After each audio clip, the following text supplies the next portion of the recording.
now we are inside of our Windows Server 2019, and we're going to go ahead and configure this server. Let's go and bring up the server manager by clicking this link. So click on this and open up the server manager dashboard. Expand it to make it a little bit large, and click on local server. So to configure our server, we are going to make sure everything on the properties looks reasonable.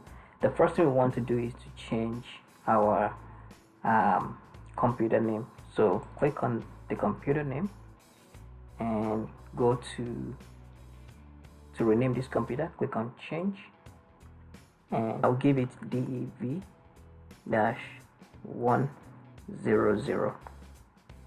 all right, I'll leave the work group still. I will leave it at work group, and I will click OK.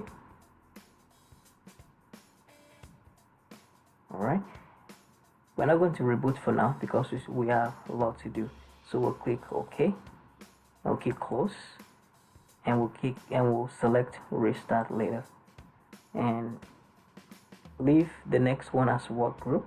All right, in the Windows Defender Firewall is private and it's on. That one is nice. Remote management is enabled, which is fine. Remote desktop is disabled. We have to enable that. Okay, when you click on that, go to the remote tab and click allow connection to this computer. It says remote desktop connection firewall exception will be enabled. Say OK, and then we'll click on apply and click on OK. And the next one is our Ethernet address, which is the IPv4 address is currently assigned by DHCP, and IPv6 is also enabled. So click on this, and we're going to see that the name of our network is Ethernet 0. So right click on that and go to properties. Okay, first thing I want to do, we're not going to need IPv6 on this lesson, so I'm going to uncheck that, and I will go to Internet Protocol version 4, which is IPv4. I'll select that and I'll click on properties. Okay, inside of our IPv4 properties, on the general tab, I will select use the following IP address. So select that, and I will give it a static IP address. For example, you can say, it depends on your network. You have to go look at your provider to see how many IPv range do you have available to assign to your computers at home or at work. So I have 102.11.12.3 dot 260. Sorry, dot 255. Apologies. So my default gateway will be your default gateway. You should know that.